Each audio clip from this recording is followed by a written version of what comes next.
नमस्कार दोस्तों। आज के वीडियो में आपका स्वागत है। आज है एपिसोड 0004। आज 26 दिसंबर है, डे आफ्टर क्रिसमस। आप लोगों को मैरी क्रिसमस। आप में से जो लोग क्रिसमस सेलिब्रेट करते हैं, और happy new year also in advance. तो दोस्तों, आज हम ऐसे ही दो तीन चीज़ों के बारे में बात करेंगे। सबसे पहला कि मैं ये स्टैटिस्टिक्स आपके आगे रखना चाहता हूँ कि 2022 का साल खत्म हो गया। अभी मुश्किल से 5-6 दिन बचे हुए हैं। और अगर आप ये ट्वीट देखोगे तो फाल्कन 9, वो जो स्पेस एक्स कंपनी है इलॉन मस्क की, उसका जो रॉकेट है फाल्कन 9, वो 59 लॉन्चेस किए हैं ये साल। और 59 लॉन्चेस में से 59 के 59 सक्सेसफुल रहे हैं। नंबर 2 पे है लॉन्ग मार्च, जो चाइना का रॉकेट है। उसने 51 लॉन्चेस किए और 51 सक्सेसफुल हुए। उसके बाद रशिया है, R7, 19 लॉन्चेस, 19 सक्सेस। उसके बाद इलेक्ट्रॉन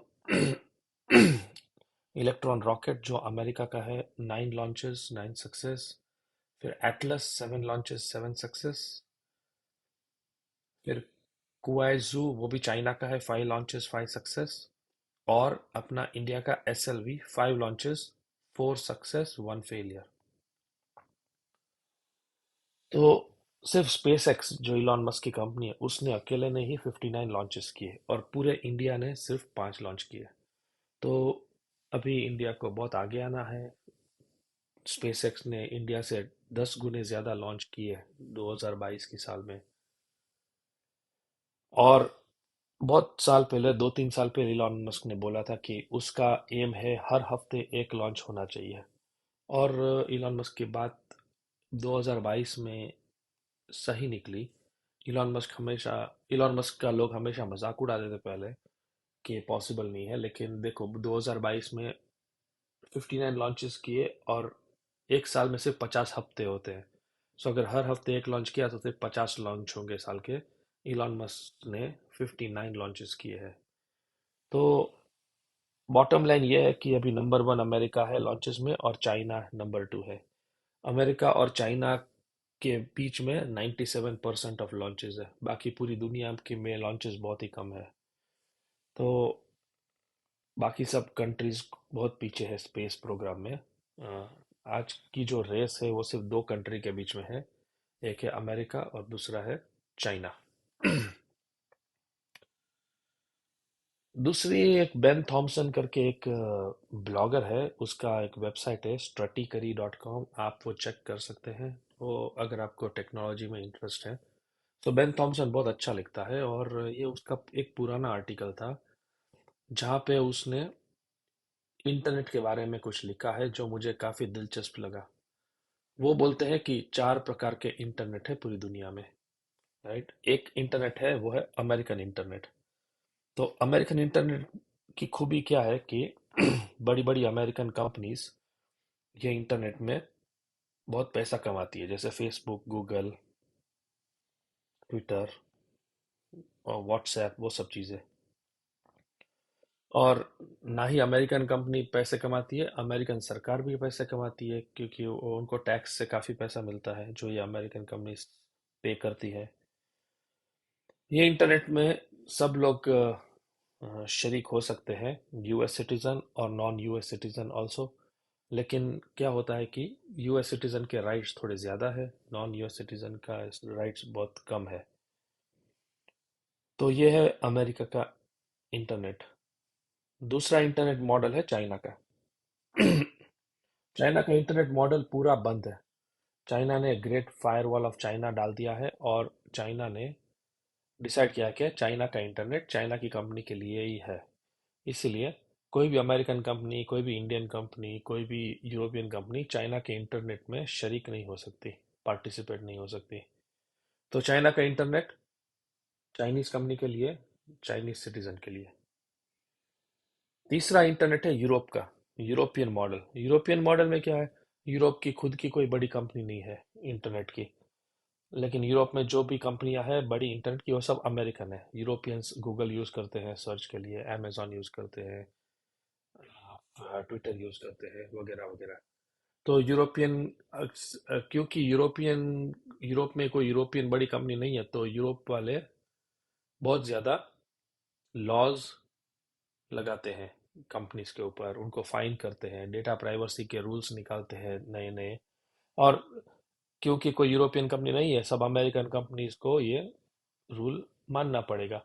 और यूरोपियन गवर्नमेंट काफी फाइन्स भी डालती है अमेरिकन कंपनी के ऊपर कि आपने ये वायलेट किया, वो वायलेट किया, इसके लिए आपका ये इतना फाइन होगा, उतना फाइन होगा। और अमेरिकन कंपनी वो फाइन भरती है और वो सोचती है कि this is cost of doing business. Europe में अगर धंधा करना है तो फाइन्स देने पड़ेंगे। और वो जो कंपनीज फाइन देती है उससे कहीं ज्यादा पैसा वैसे भी वो यूरोप से कमाते हैं। तो ये हुआ यूरोपियन मॉडल। चौथा मॉडल है अपना इंडिया का मॉडल। वो थोड़ा अलग है। इंडिया में क्या है कि फॉरेन की कंपनी इंडिया में धंधा कर सकती है चाइना को छोड़ के, क्योंकि इंडिया और चाइना इंडिया ने चाइना की काफ़ी कंपनीज को बैन किया था, क्योंकि उसका रीज़न मार्केट, फ्री मार्केट नहीं है। उसका रीज़न है कि इंडिया और चाइना में बॉर्डर में जो भी प्रॉब्लम हो रही है उसकी वजह से।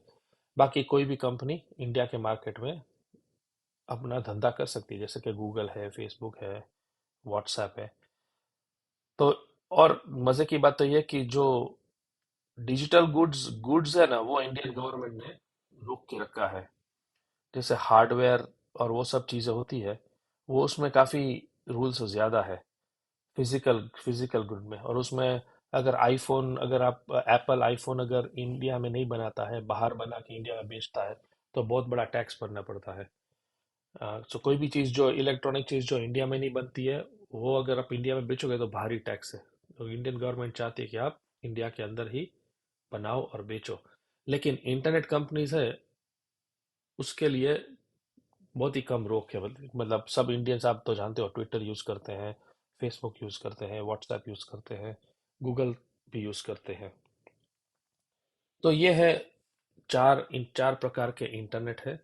और आप देखोगे अमेरिकन कंपनीज, देखोगे तो अमेरिकन कंपनीज अमेरिका में एकदम हावी है, बहुत सक्सेसफुल है।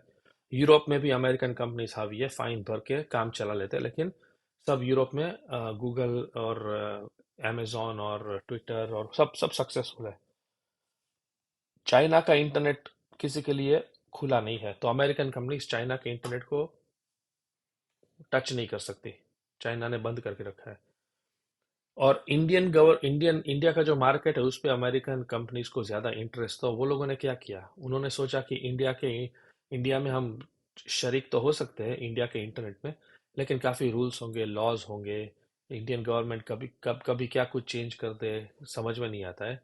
इसलिए अमेरिकन कंपनीज ने क्या किया, उन्होंने देखा कि इंडिया की सबसे पावरफुल टेलीकम्युनिकेशन कंपनी है रिलायंस जियो। और रिलायंस जियो को इंडियन गवर्नमेंट की ब्यूरोक्रेसी कैसे चलती है वो सब पता है। तो ये अमेरिकन कंपनीज ने क्या किया, सब ने जाके रिलायंस जियो में इन्वेस्ट कर दिया। क्यों? क्योंकि अगर आप रिलायंस जियो में इन्वेस्ट करोगे, तो मतलब इंडियन गवर्नमेंट आपको बैन करने के पहले या आपको तकलीफ देने से पहले 10 बार सोचेगी। तो यही विचार सबसे पहले आया मार्क जकरबर्ग को। तो मार्क जकरबर्ग ने 5.7 बिलियन डॉलर्स रिलायंस जियो में इन्वेस्ट किया 10% लेने के लिए।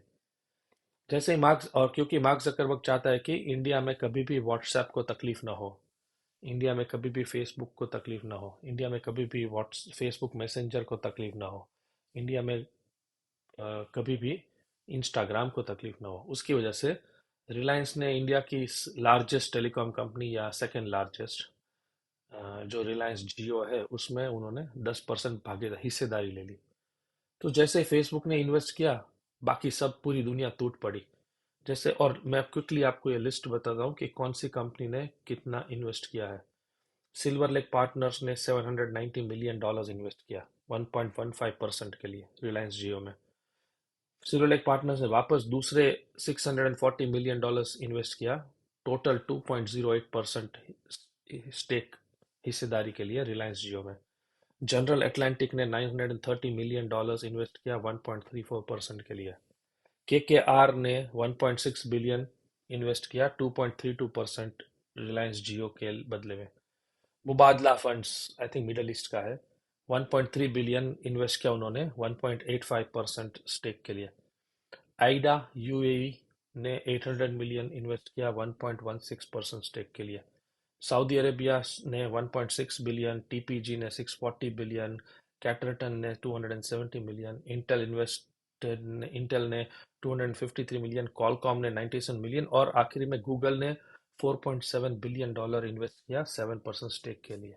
तो ये सब कंपनी ने रिलायंस जियो में इन्वेस्टमेंट कर दिया है।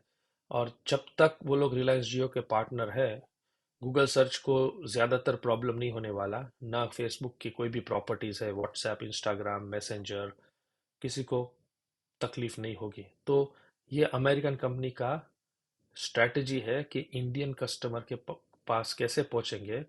तो उनका जवाब है थ्रू रिलायंस जियो।